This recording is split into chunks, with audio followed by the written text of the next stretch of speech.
Y a su nombre, y al nombre de Cristo. Bueno, mis queridos amados hermanos, en el Señor, la paz del Eterno esté presente en nuestros corazones, amén. No puede estar triste un corazón que tiene a Cristo por dentro, con luchas, pruebas, adversidades, pero siempre confiando en ese Dios maravilloso, porque si Él nos llamó, Él nos respalda. Aún el apóstol Pablo, hermano, con todo lo que Dios le pudo haber dado, con todo el conocimiento, la sabiduría, la ciencia, la inteligencia, cómo ese hombre se movía, hermano, de una manera poderosa. Dice que con el sudario sanaban los enfermos. Amén. Un hombre que la fama crecía, hermano, pero era un hombre común y corriente. Era un hombre como usted y como yo, con debilidades. Un hombre que lloraba, que sufría. Un hombre que cuando estaba en secreto, hermano, en la intimidad con él, el Señor se quebrantaba, al igual como se quebranta usted, me quebranto yo. Un hombre que, hermano, en muchas partes se ve la humildad, en la parte como él escribía las cartas que Dios le permitió tener. Yo lo voy a estar invitando que nos estemos ubicando en el libro de los Romanos, capítulo 7, y vamos a hablar acerca de la condición humana, hermano. El apóstol Pablo tenía algo claro. El apóstol Pablo sabía, hermano, que sin Dios nada somos. Sin Él, hermano, no tenemos en vida esperanza y consuelo. La Biblia dice y relata que en un tiempo anduvimos sin consuelo y sin esperanza, pero en el momento en que usted y yo decidimos hacer ese pacto con Dios, poner la mano en la Biblia, aceptar nuestros pecados, nuestras debilidades, confesarlas y aceptar a Jesús como nuestro único suficiente Salvador, desde ese momento, además de ser creación, pasamos a ser hijos, y con Él también nos dio la heredad. Por eso usted y yo somos herederos en Cristo. Está allí ubicado en el capítulo 7 del libro de los Romanos. Vamos a hablar acerca de la analogía tomada del matrimonio. Cuando hablamos así, hermano, de un matrimonio, está hablando de Dios. Dios, acuérdese de que Jehová dice que Él era el esposo de Israel, de Judá. Es conocido también como el padre del huérfano. ¿Me entiende? Y Jesús también se va a casar ¿con quién? Con la iglesia. Estamos hablando, no lo estamos llevando a lo natural, sino quiero que lo toquemos a nivel espiritual, en lo profundo, hermano, de lo que es un compromiso. Porque es una analogía, porque es una comparación que Dios está haciendo allí. No tiene nada que ver con hombres y mujeres, sino que es un pacto entre Dios y la iglesia. Amén. Leemos palabra bajo la bendición del Padre, Hijo y la comunión con el Espíritu Santo. Amén. Amén. Dice de la manera siguiente, mire cómo tiene el signo de interrogación. Dice: ¿acaso ignoráis, hermanos? Pues hablo con los que conocen la ley, que la ley se enseñorea del hombre entre tanto que éste vive. Porque la mujer casada está sujeta por la ley al marido mientras éste vive, pero si el marido muere, ella queda libre de la ley del marido. Así que si en vida del marido se uniere a otro varón, será llamada adúltera, pero si su marido muriere, es libre de esa ley, de tal manera que si se uniere a otro marido, no será adúltera. Así también vosotros, hermanos míos, habéis muerto a la ley mediante el cuerpo de Cristo, para que seáis de otro, del que resucitó de los muertos, a fin de que llevemos fruto para Dios. Porque mientras estábamos en la carne, las pasiones pecaminosas que eran por la ley obraban en nuestros miembros, llevando fruto para muerte. Pero ahora estamos libres de la ley por haber muerto para aquella en que estábamos sujetos, de modo que si servimos bajo el régimen nuevo del Espíritu y no bajo el régimen viejo de la letra. Amén. Puede tomar asiento, oh soberano Señor y Padre amado de la gloria. Recibe toda honra, toda gloria, toda alabanza en el nombre poderoso de Jesús. Mi alma te alaba y te glorifica. Te doy gracias, Señor, en esta hermosa noche, Padre, por el privilegio que me permite de estar en tu mesa santa. Señor, no estaba en mis planes el montarme en este lugar, en ministrar tu palabra, pero en tus planes sí está oraba: Señor, he aquí, envíame a mí. Oh Señor, el siervo del Señor no se ofrece, pero tampoco se niega, siempre dispuesto, Señor, a llevar una palabra de aliento, de consuelo, de esperanza. Por medio de tu Espíritu Santo podamos entender la magnitud, Señor, la anchura, la profundidad de ella, para que podamos ser oidores y hacedores de tu palabra, Señor, para que podamos entender lo que tú quieres transmitirnos por medio de tu palabra y de tu Espíritu Santo, en el nombre poderoso de Jesús. Yo quiero que se mantenga allí, hermano, en la escritura, en lo que leímos. ¿Por qué?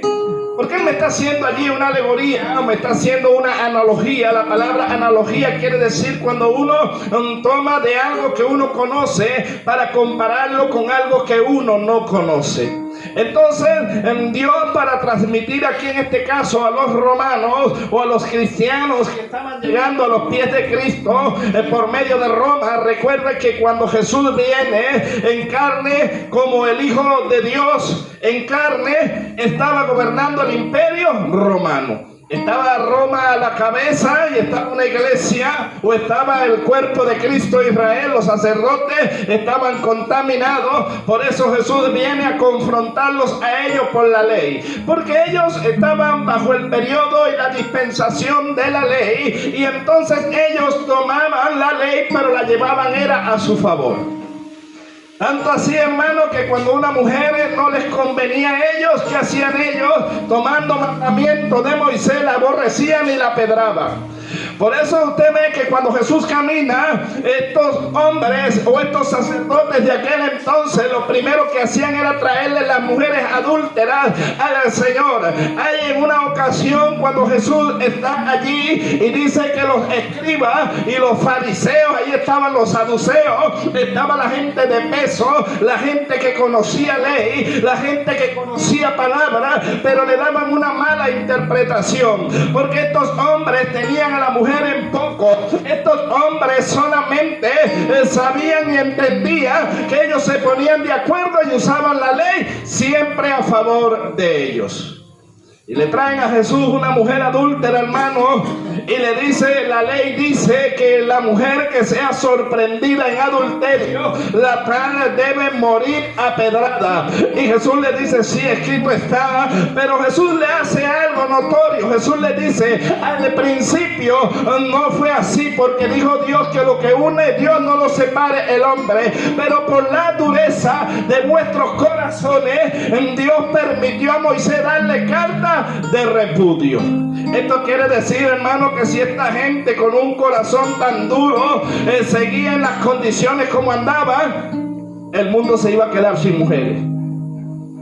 Porque ellos usaban a la mujer como un objeto sexual, porque ellos agarraban a la mujer, la sustraían después que hacían uso de ella, después que la abusaban, entonces ellos la repudiaban, y no solo la repudiaban, sino que también la mataban. Y algo me llama la atención, que cuando Jesús está ahí enfrente, aquellos sacerdotes que tenían piedra en la mano, entregaron a la mujer y dijeron, esta mujer fue sorprendida en el acto de adulterio. Y Jesús le dijo, el que esté libre de pecado, que tire la primera piedra. Pero si usted estudia bien la escritura, hermano, se va a dar cuenta en la carta de los Levíticos, o el libro de los Levíticos, tercer libro, ¿verdad?, del Pentateuco, cuando habla de las normativas, dice que cuando fueran sorprendidos en adulterio, morirían los dos. Y yo le pregunto, cuando se le acercaron a Jesús, ¿le llevaron a los dos o se le llevaron nada más a la mujer? Y esto quiere decir que si la consiguieron en pleno acto, el hombre que consiguieron allí quizá era amigo de ellos. Le dieron, anda, corre, dale, apártate, nosotros le hacemos la vuelta, nosotros te alcahueteamos, nosotros te tapamos a ti, pero a la mujer hay que matarla. Y eso es lo que nosotros hablamos como alegoría, hermano, o analogía. ¿Y qué es lo que yo quiero que usted entienda en esta noche? En que Dios, usando acá el apóstol Pablo, está hablando acerca de una ley. Él usa de que cuando la ley a la verdad es justa, es santa y es buena. Y usted puede ver que cuando usted ve humanamente lo que representa la ley, la justicia, es una balanza con una mujer ciega, con una mujer con una venda en los ojos, ¿cierto? Eso representa de que no debe inclinarse hacia ningún lado. Debe ser un peso justo. Pero yo le pregunto, la ley es justa, ¿verdad que sí? ¿Y por qué los tribunales sueltan a los culpables y encarcelan a los inocentes? ¿Tiene culpa la ley o tiene culpa del que ejerce la ley? La ley no se tuerce, hermano. La ley siempre va a estar allí y Dios dice que Él pone y quita reyes. Pero esta gente que usa el poder para golpear a otros sabiendo que está haciendo mal, quizá humanamente usted y yo no podamos confrontarlo. Pero ese hombre o esa mujer tendrá que darle cuenta a Dios un día. Si Dios lo puso en un lugar y él hizo un abuso de autoridad. Y esto era lo que hacía Israel, hermano. Israel agarraba la ley porque vivían bajo la ley, pero como ellos eran los sacerdotes, como ellos eran los que gobernaban, ¿quién podía decirle algo a un sacerdote? Y todo lo que ellos hacían y se reunían era un sello y eso quedaba allí. Y todo el pueblo esclavizado, había usura, había desprecio, había sección de personas. Eso siempre lo ha habido. ¿Y usted cree que Dios no ha visto eso desde el principio? Entonces Pablo, entonces para poder abrir el entendimiento de los israelitas, para poder abrir el entendimiento de los judíos que se estaban convirtiendo a Cristo, ellos estaban muriendo a la ley para obtener una ley nueva que es según Jesús. Pasar de la ley a la gracia. Porque por la ley, ¿quién se justifica? El que quiera justificarse por la ley está muerto, porque solamente con invalidar un mandamiento de los mandamientos sempiternos de Dios, ya es justo juicio de muerte, ya eres reo de muerte. Y yo me pregunto, ¿habrá alguien en la tierra que no peque? Usted ve en Apocalipsis 5, en el capítulo 5, dice que el mismo profeta Juan, hermano, profeta y apóstol. No estoy hablando de Juan el Bautista, sino de Juan el amado, el que amigo de Jesús. Él dice que cuando este hombre Dios se entristeció porque no había nadie quien pudiera desatar el sello de las profecías por cuanto todos pecaron, pero dice que en la visión él oyó una voz que decía: no temas, porque allí viene uno, ahí viene el león de la tribu de Judá, hablando de Cristo. Él es digno de desatar todo sello. Y por eso en la muerte, en la cruz, hermano, él rompió allí la ley que nos separaba de Dios, la anuló. No es que la ley sea mala, sino que los malos éramos nosotros. Y como no teníamos nada para poder salvarnos, Jesús hace el papel de un fiador. Jesús se convierte en un intermediario entre Dios Padre y los hombres, tomando sus pecados y los míos y llevándolo a la cruz. Y dice que él invalidó el acta de los decretos que nos separaba de Dios. Es como cuando usted se le va al internet y usted no ha pagado. Apenas usted paga, le devuelven el internet, ¿sí o no? Así es cuando nosotros andamos en pecado, hermano. Se nos corta la comunión, la comunicación allá arriba. Cuando usted falla, tiene que pedir perdón automático, ¿sí o no? Si usted no pide perdón, usted no siente a Dios, porque el pecado nos separa de Dios. Entonces nosotros estamos notando aquí que el escritor, ¿verdad?, dice en el 4: así también vosotros, hermanos míos, habéis muerto a la ley mediante el cuerpo de Cristo, para que seáis de otro, del que resucitó de los muertos, a fin de que llevemos fruto para Dios. Porque mientras estábamos en la carne, las pasiones pecaminosas que eran por la ley obraban en nuestros miembros, llevando fruto de muerte. Cuando usted lee el Antiguo Pacto, dice que el que no es creyente, Dios escribió en la tabla de su corazón con el dedo los mandamientos. Y hay gente que nunca ha sido cristiana, hermano, que nunca ha buscado de Dios, pero ellos saben que robar es malo, ¿sí o no? Ellos saben que adulterar es malo. Ellos saben que mentir es malo. Aunque la gente no se congregue, aunque la gente no tenga el Espíritu Santo de Dios, estoy hablando de los que no han conocido a Dios, hay una ley en su mente que los condena. Cuando usted y yo fallamos, ¿qué es lo que a usted le acusa? No es su mente. Cuando usted y yo fallamos, en un tiempo yo anduve sin Cristo, hermano, y recuerdo que un día cuando bebía aguardiente, boté todo el sueldo de 15 días en una noche, menos de una noche. Hermano, yo duré casi una semana arrepentido. ¿Sabe por qué? Porque sentía un dolor, tanto sacrificio en 15 días, y tuve que empezar a parir, a quitar prestado. Ya casi a veces no podía ni llevar a comida, a veces medio rajuñaba para el pasaje por una mala decisión. Yo no tenía el Espíritu Santo, pero la mente me acusaba. Sabía que había hecho mal. Ahora, ¿cuánto más para nosotros, hermanos, que tenemos el Espíritu Santo de Dios, el cual nos redarguye de todo pecado? Por eso hay diferencia. La gente a veces dice, ustedes también pecan, sí, pero hay una diferencia entre el que peca, que está en Cristo, y el que no peca. El que peca sin estar en Cristo. Cuando usted y yo no teníamos a Cristo, si teníamos 5 o 6 mujeres, eso era normal y nos sentíamos bien. ¿Quién nos acusaba? Pero en el momento que llegamos a Cristo y el Espíritu Santo hace vida en nosotros, nada más como usted ve una mujer y codiciarla, ya usted se siente mal, ¿sí o no? Eso es garantía que dentro de usted, ya usted no vive solo, hay alguien especial llamado Espíritu Santo, el cual le redarguye. Y eso es lo que usted y yo debemos cuidar. Y el enemigo va a hacer la guerra. ¿Por qué? Porque el enemigo va a tratar de tenerlo a usted y a mí en la ley. ¿Para qué? Para que cuando fallemos nos sintamos mal y apartados de Dios y creamos que ya Dios no nos puede perdonar. Cuando usted falla varias veces en el mismo pecado, el enemigo no le habla y le dice que cristiano vas a estar haciendo tú otra vez. No te da vergüenza estar orándole a Dios y sigues haciendo lo mismo. ¿No le ha pasado eso? ¿Quién es el que acusa? Cuando la Biblia dice que si alguno es sorprendido en alguna falta, abogado tenemos para con el Padre. ¿A quién? A Jesucristo.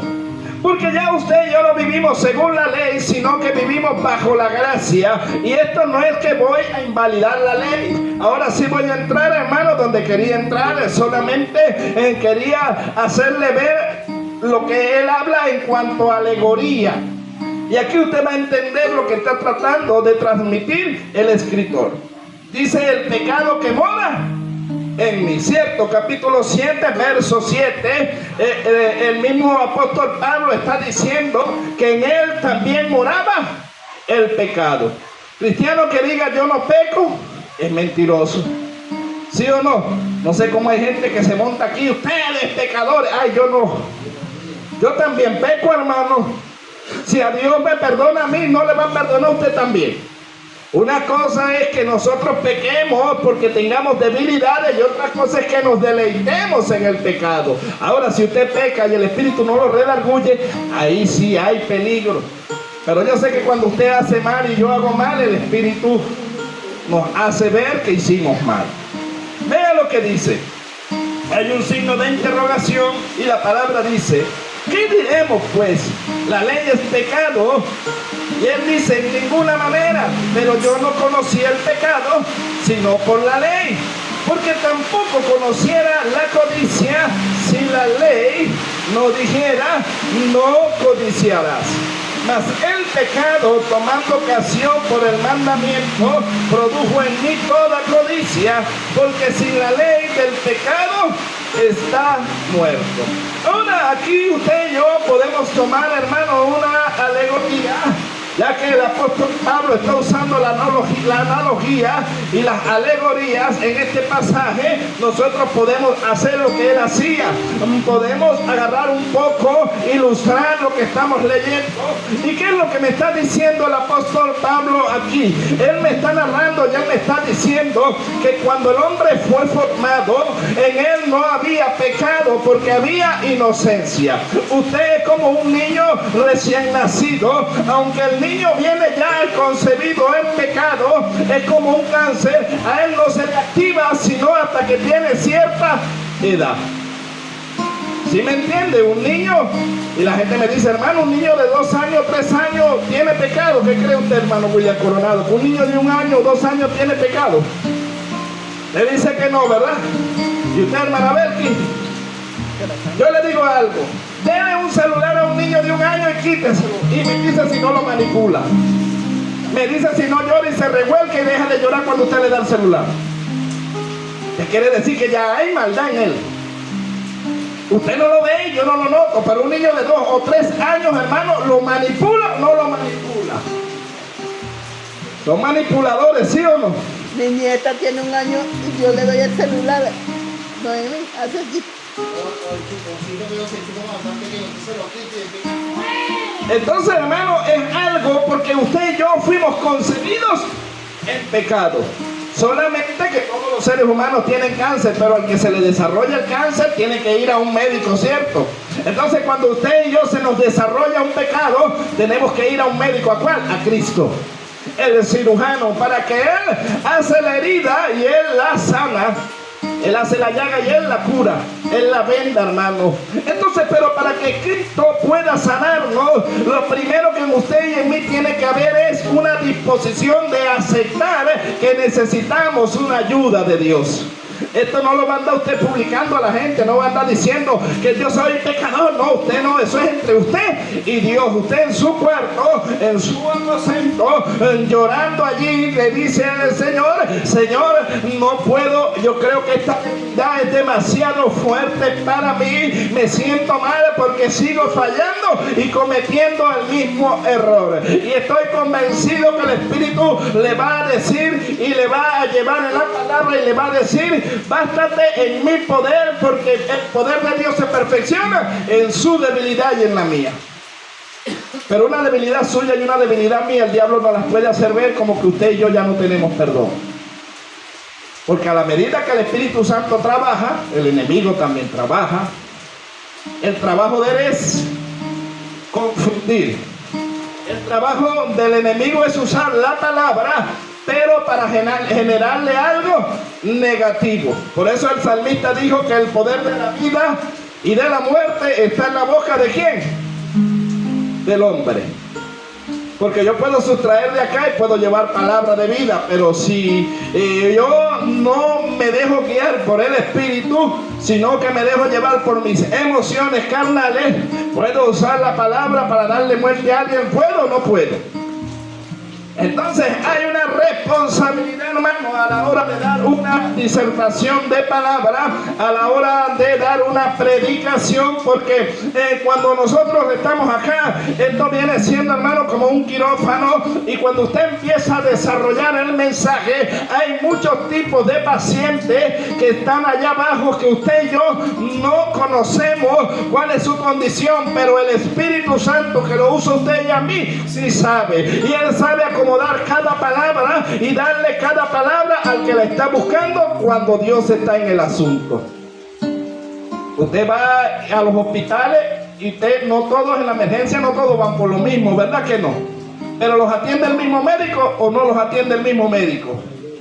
Entonces, hermanos, no somos como los cubanos, ¿no? Yo recuerdo una vez fui a un ambulatorio y fue uno por un dolor de oído y le dieron paracetamol. El otro tenía un dedo hinchado, inflamado, y fue y le dieron paracetamol. Al otro le dolía la barriga y a todo el mundo le recetaban paracetamol. Ellos decían, bueno, por ese paracetamol como que es demasiado milagroso, porque sirve para todo. Después el médico me dijo, no, porque eso es un calmante. El tratamiento no puede ser el mismo. ¿Será el mismo? ¿Verdad que usted cuando pregunta en la farmacia y usted pide un antibiótico, le preguntan cuál es su condición? Porque hay diferentes tipos de antibióticos. Hay uno que trabaja los pulmones, hay otro que trabaja hacia lo que es la parte de la dentadura, otro mano, independientemente de la enfermedad que usted tenga, le van a diagnosticar el remedio. Entonces, independientemente en el lugar que usted esté fallando, no, la misma palabra no le va a servir a todo. Hay un versículo que le sirve a mi hermano, hay un versículo que le sirve a mi otro hermano, hay un versículo en medio de la predicación que mi hermana está esperando y ella lo agarra. No, la predicación es para usted solo. Pero a veces el enemigo nos hace ver, mira, te están acusando. O sea, que usted está en un hospital y usted es el único enfermo. Cierto que a veces pensamos, hermano, humanamente, y decimos, no, es que le agarraron fue conmigo, hermano. ¿Y cómo sabe usted que es con usted, habiendo tanta gente enferma? No puede ser para otro. Pero verdad que sí, el enemigo trabajando, ese es contigo. Eso es para qué, hermano, para que usted llegue y no tome la palabra que es medicina. Agarre la que usted sabe que está fallando. Si usted no está fallando, usted no le va a caer la palabra, ¿cierto? Si uno habla del chismoso y usted no es chismoso, usted no le cae. Si usted habla de que tiene que perdonar, pero usted no tiene nada contra nadie, usted no le va a caer esa palabra. Usted va a ver que el que pone la cara es que dice, bueno, ¿y qué se cree? Debe ser que él también, ese tiene cable pelado. Porque la palabra siempre le va a caer ese hermano al que está en la condición como anda. Pero aún aunque la palabra caiga, hermano, como la sal, aunque le arda, no quiere decir que es para muerte. Antes, cuando había una persona que se cortaba, ¿le echaban sal o no le echaban sal? Y le echaban sal, ¿sabe para qué? Para preservar de que no se le pararan las moscas. Porque si se le para una mosca, le genera un gusanito. Y entonces ese gusanito hace que la carne se le pudra. Y cuando la carne se pudre, entonces después hay que amputarla. Entonces es mejor que si uno se corta, le zumben la sal. ¿Para qué? Porque mientras más tiempo le demos, Belcebú, que es el príncipe de las moscas, empieza a mandar los pensamientos que son moscas, y si esas palabras de Belcebú vienen y se anidan ahí, le van a meter un gusano, y después que se le mete un gusano, hermano, va a doler más. Yo he pasado por ahí, creo que todos hemos pasado por allí, que le hemos dado larga a un asunto, sí o no, y después se nos convierte como en una yuca, en una raíz de amargura, en un malestar, que de repente no quiero saludar al hermano porque me cae mal, porque creo la hermana por esto y aquello, y eso es que Belcebú está trabajando, mandando sus moscas para depositar larvas, para depositar huevos en el corazón del ser humano. Pero si usted y yo dejamos que Dios nos eche la sal, hermano, ahí no se para mosca. No le prometo que no le va a arder, porque la sal arde, pero sana. Hay palabras que son fuertes, hermano, pero son necesarias. ¿Para qué? Para que usted y yo nos examinemos. Entonces el apóstol Pablo, hermano, con todo el conocimiento que tenía, él empieza a decir que la ley es santa, es justa y es buena. Entonces él dice, el 8, mas el pecado, tomando ocasión por el mandamiento, produjo en mí toda codicia, porque sin la ley y el pecado está muerto. Ese es como que nosotros nos alquilemos en un hogar. Póngase que aquí hay 20 habitaciones. Llegamos los 20 y el dueño de aquí del lugar, hermano, nos hace el contrato, pero no nos lee la planilla. No nos dice qué está permitido hacer y qué no está permitido hacer, ¿cierto? Al momento en que nosotros empezamos a vivir acá, de repente llega el hermano y es bochinchero y pone la música a todo volumen, pero el de al lado le toca trabajar en la madrugada y este no lo deja dormir. Y como no hay norma, como no hay respeto, entonces se forma un conflicto. Y entonces, ¿qué hace el dueño? El dueño llega, hace una reunión y los llama y tiene que poner unos estatutos, porque si no, imagínese el desorden, hermano. ¿Usted cree que hace falta los semáforos en la autopista? Imagínense que todos quieran pasar al mismo tiempo. Entonces Dios tiene que establecer leyes y normas. Por eso Dios estableció estatutos. Adán y Eva, Dios no les puso ley y los puso a vivir en el huerto. Pero en el momento en que ellos pecan y ellos son expulsados del huerto, ellos salieron y iban a haber más gente. Y Dios entonces tiene que establecer estatutos y normas. Por cuanto ellos desobedecieron, Dios les puso estatutos y normas, que es conocido como la dispensación de la ley. Porque si usted no peca, Dios no pone la ley. Pero como ellos pecaron, Dios le establece la ley. ¿Para qué? Para que la ley nos señale. Porque si no dice en la ley que la luz roja no es para detenerse, usted pasa y nadie lo va a detener, porque no hay quien lo acuse. Pero si hay alguien que pone allí, cuando la luz está en roja, los vehículos deben pararse, así no haya peatones. Y si usted pasa y se come la luz y está allí un gobernante y le mete la multa, ¿se la mete bien metida o no se la pone bien metida? Porque usted está infringiendo la ley, hermano. Entonces la ley no es para infringirla, pero todos, hermanos, yo no sé por qué nosotros somos así. Yo no sé si a usted le ha pasado que cuando usted tiene real, usted no se antoja de nada. Usted no le dan ganas de comer nada. Pero el día que usted no tiene ni un bolívar, usted quiere comer pizza, quiere comer perro caliente, quiere comer de todo. Y usted dice, oye, pero cuando tengo real no se antoja el cuerpo. Pero cuando estoy limpio, quiero comer todo. Una persona cuando no le diagnostican que tiene azúcar, no come nada. Pero cuando le dicen que tiene azúcar, parece que le llama la atención todo lo que tiene azúcar. El enemigo es tremendo, hermano. Siempre lo prohibido, ¿verdad que sí?, le va a llamar más la atención. Siempre lo que es prohibido, hay algo dentro del cuerpo humano que se llama adrenalina. Yo no sé si alguno de ustedes fue perseguido en algún momento en los tiempos de delincuencia, pero hermano, yo humanamente no podía saltar unas paredes casi de 2,5 metros. Y cuando a veces me perseguía el gobierno, hermano, en ese entonces andábamos 5 o 6 y los 6 brincábamos la pared con vidrio y todo y no nos cortábamos. Y después que pasamos para aquel lado, después para devolvernos, después que se nos pasaba la adrenalina, después decíamos, ¿cómo brincamos nosotros eso? Una gente asustada hace de todo, ¿verdad que sí? Entonces, hermanos, nosotros tenemos que entender que el enemigo conoce muy bien el área emocional del ser humano. Tanto que la serpiente entabló la conversación con Eva y la convenció. Cuando usted va a pecar, no entabla la serpiente una conversación con usted para que peque. Igual conmigo, ¿sí o no? Pero dale, eso no es tan grave, peca y después pides perdón. Total, todos pecan. ¿Habla así la serpiente o no habla así? Dice, ¿verdad que sí? No es tan grave, ¿verdad, señora serpiente? No, eso no es tan grave. Hay otros que hacen hasta cosas peores. Dale, zúmbate. Y mire lo que le pasó a Eva. Después que usted le firma el contrato al bicho, después se anda atrás suyo, porque usted tiene algo que es de él. Pero gracias le damos a Cristo que anuló los compromisos. Digo, no, ya yo pagué por él y mi sacrificio es mayor. Ahora vea esto, hermano. El 10 dice, y el día que el mismo mandamiento que era para vida, porque la ley es buena, a mí me resultó para muerte. Porque el pecado, tomando ocasión por el mandamiento, me engañó y por él me mató. De manera que la ley, a la verdad es que es santa y el mandamiento es santo, justo y bueno. Porque todo lo que proviene de Dios es bueno, hermano. Entonces, cuando usted y yo estamos en la iglesia y Dios está tratando con nosotros, Dios nos disciplina, Dios nos castiga, ¿será que Dios lo hace porque es malo o porque es bueno? Dios es bueno, pero el hijo rebelde, hermano, nunca acepta la corrección. Cuando usted se pone a ver y usted analiza en la alegoría en lo humano, ¿de qué está lleno el cementerio, hermano William, hoy en día? Hombre desobediente, ¿sí o no? ¿Por qué muere tanta juventud hoy en día? ¿Será que se quebrantan el primer mandamiento con promesa que dice honra a tu padre y a tu madre para que tus días se alarguen sobre la faz de la tierra y vivas días buenos? ¿Será que hoy en día los hijos respetan a los padres? El enemigo le ha metido allí un veneno a la juventud y la juventud dice, te va a dejar someter, te va a dejar gobernar.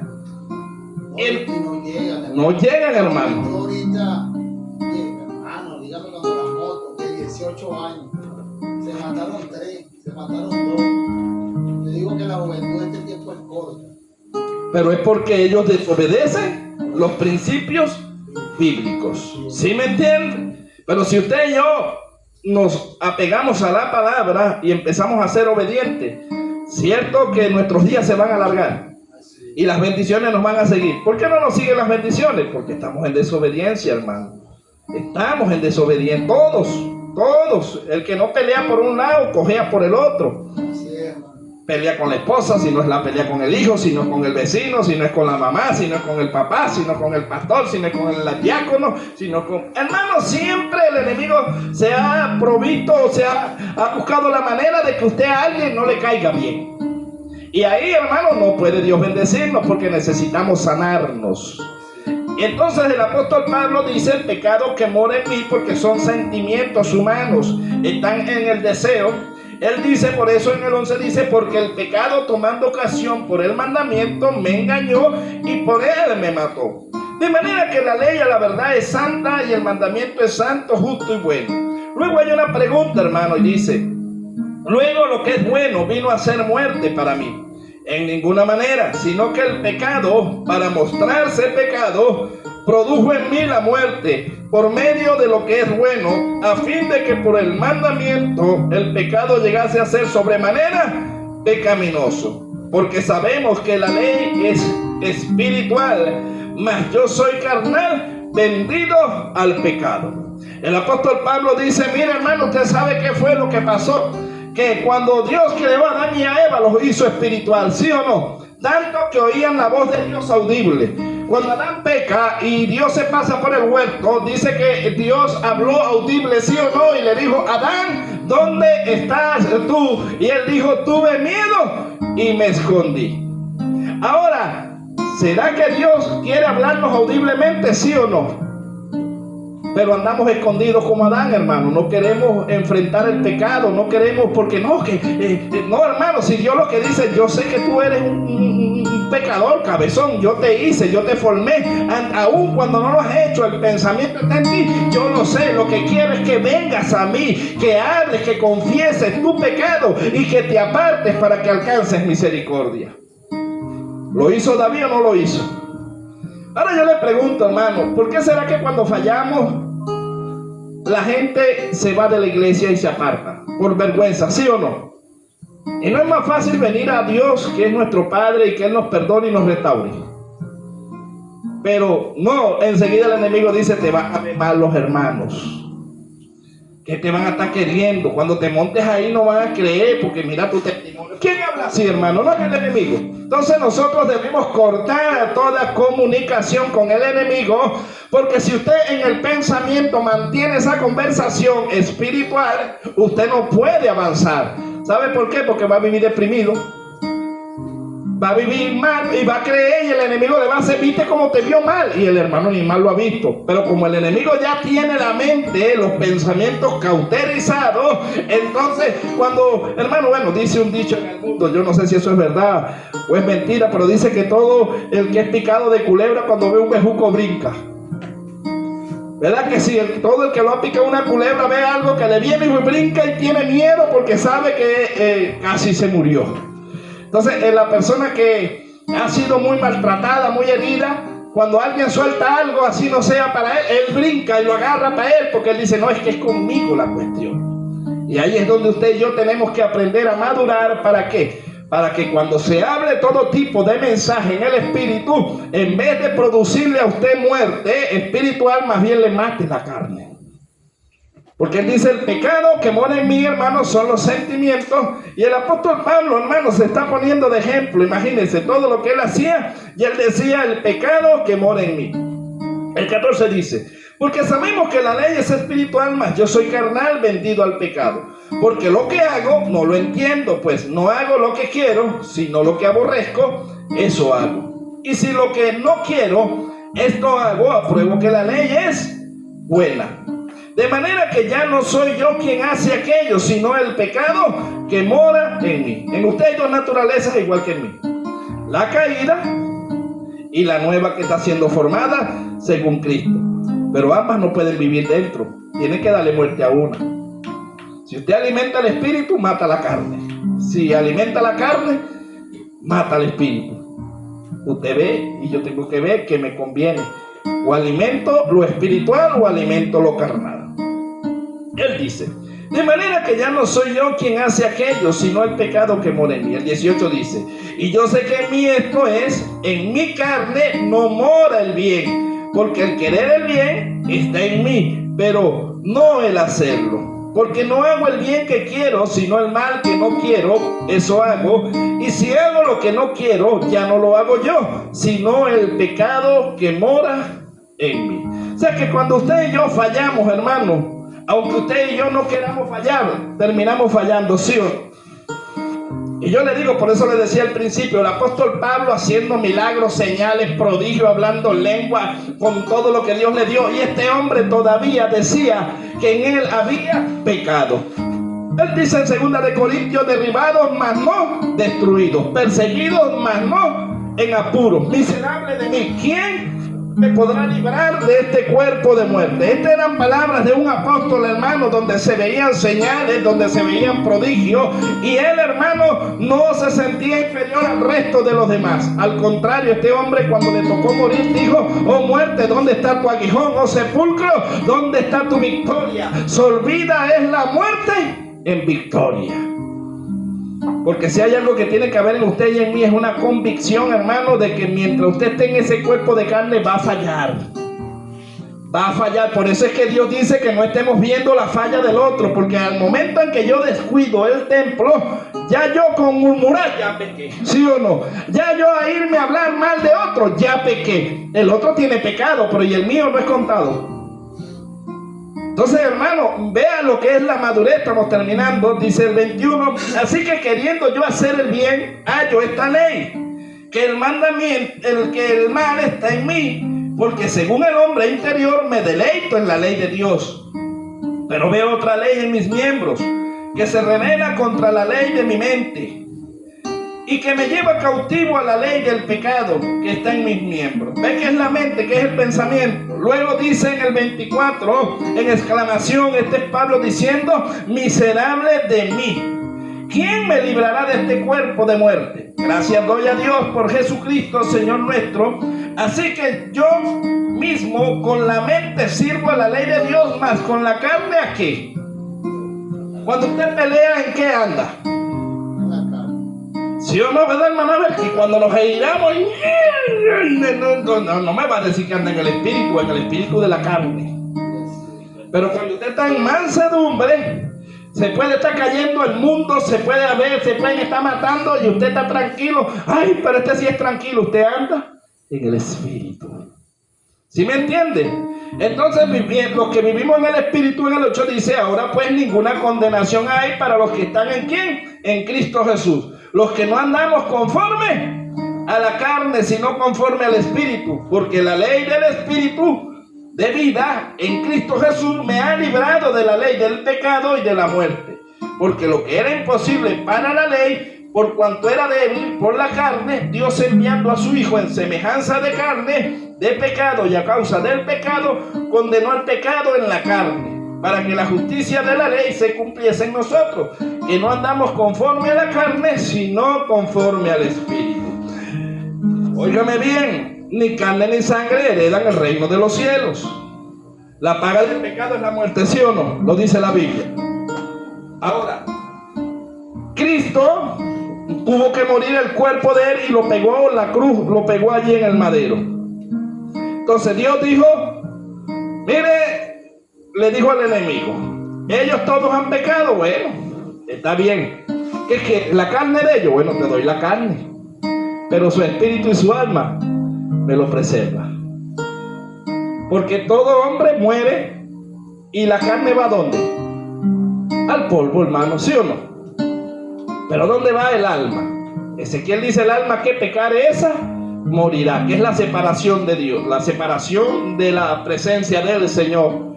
Entonces, por eso es que el alma es el asiento de las emociones, o sea, la mente. Yo le digo algo: si usted no suelta el pasado, hermano, nunca va a poder ser feliz. Te dirá: hermano, que usted no sabe por dónde yo he pasado. No, hermano, mire, yo he pasado cosas que usted ni se imagina. Desde la juventud, desde la niñez. A los 12 años fui corrido de mi casa, de una casa que dejó mi papá. Fui maltratado verbalmente y fui rechazado prácticamente por mi madre, prefiriendo un hombre. Me crié entre los delincuentes más malandros, pero Dios me guardó. Llegué a la indigencia. ¿Qué no pasé yo, hermano? ¿Sabe lo difícil? Que usted sienta que su mamá ama más a un hombre que a usted como hijo. ¿Usted cree que con 12 años, en los tiempos de los 90, cuando la gente mataban por zapatos, era fácil andar y amanecer bajo un puente? Amanecer en un patio, amanecer en una platabanda, hermano. Pero aún así Dios tuvo misericordia de mí y me guardó. Hoy en día entiendo, hermano, que todo eso que a mí me ocurrió en un pasado me sirve hoy para testimonio, para entender de que no había nadie físicamente conmigo, pero sí había un Dios maravilloso que yo no veía y me cuidó y me libró de todos mis males. Entonces, ¿cómo no servirle?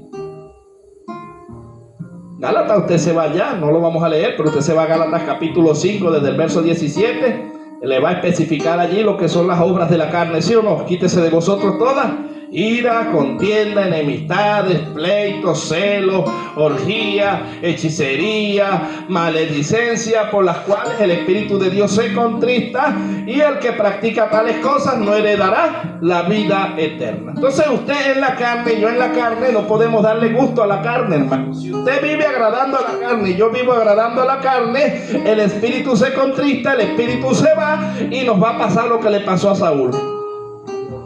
Pero si usted, aunque usted falle, yo creo que David falló más que Saúl, pero ¿sabe qué hacía David? Se iba a Dios y le decía: Señor, no quite de mí tu Santo Espíritu. Si me quieres disciplinar, disciplíname. Si quieres hacer conmigo, haz lo que tú quieras, pero no me quites tu Espíritu Santo.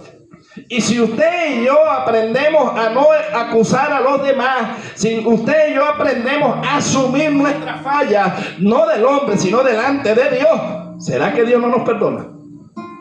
Usted le diga: no, Señor, mira, yo no voy a la iglesia porque allá no se habla palabra de Dios, no se habla esto. No es mejor hablar y decir: Señor, ahorita estoy desanimado, no sé, me he descuidado. A lo mejor la palabra es buena, el alimento es bueno, el que ando mal soy yo. Porque yo le digo algo: ¿a quién le dio COVID? A mí me pegó COVID, hermano. Y yo recuerdo que hacían unas comidas buenas, porque el águila cocina bueno. Hermano, ¿usted cree que a mí no me sabía nada de eso y no quería comer? Duré como 4 días sin comer. No me pasaba de aquí de la garganta, y todo el que comía, qué comida más buena. A veces la prédica, hermano, es tan buena, pero como tenemos como el COVID espiritual, entonces todas las prédicas nos parecen insípidas y no nos pasan de aquí. Pero el mal no está en el predicador, hermano, el mal está en uno. ¿O no es así? Usted y yo agarramos la parte que nos corresponde, y si vimos el culto desanimado, oye, Señor, yo no sé si fue el culto que estaba desanimado, a lo mejor es el hermano. Bueno, vamos a orar por el hermano, pero quizás no es el hermano, Señor, a lo mejor soy yo. ¿Sí me entiende? Y ahí Dios dice: pero tú también puedes, estás reconociendo que puede ser tú. Sí, Señor, pues examíname, tú conoces mis pensamientos, ¿sí o no? Es lo que dice el Señor, o no lo dice así. El mismo David dijo: examíname, oh Dios, tú conoces mi corazón, líbrame de los pecados que me son ocultos. Entonces, si David se expresaba así, ¿qué quedará por usted y para mí? Si el apóstol Pablo hablaba y decía que tenía pecado en él y no le daba pena, porque usted y a mí nos da vergüenza confesar que tenemos a veces pecado. No seamos como Adán. Adán cayó en pecado y lo expulsaron del huerto. David lo confesó y halló misericordia. Pablo lo confesaba y hasta lo predicaba en público, hermano. A veces es mejor decir: no, hermano, no voy a tomar Santa Cena, hermana. No es que ando en pecado, pero no ando acto ahorita porque he tenido algunas luchas. ¿Verdad que es más bonito que beberse la Santa Cena indignamente y después morir espiritualmente? De repente me toca un servicio: no, hermana, mira, no fue mi mejor día, no fue mi mejor semana. No es que no sepa predicar, no es que no puedo, pero no me siento apto. ¿Verdad que se ve más de respeto? La gente dice: oye, un varón de respeto no va a predicar porque está reconociendo. ¿Verdad que Dios se agrada? Y ponen a otro, hermano. Pero a veces no, para que no digan nada, para que crean que yo ando bien. ¿Y cómo andamos delante de Dios? Entonces eso es lo que el Señor quiere, hermano, que reconozcamos, no delante de los hombres, pero sí por lo menos delante de Él, y nos apartemos para que Él pueda derramar su gloria. Y yo sé que usted y yo queremos ver los enfermos sanar, queremos ver los endemoniados libres, queremos ver un avivamiento. Entonces eso depende de reconocer nuestra falta, humillarnos más a Dios para que Dios haga. Dios le bendiga, Dios le guarde.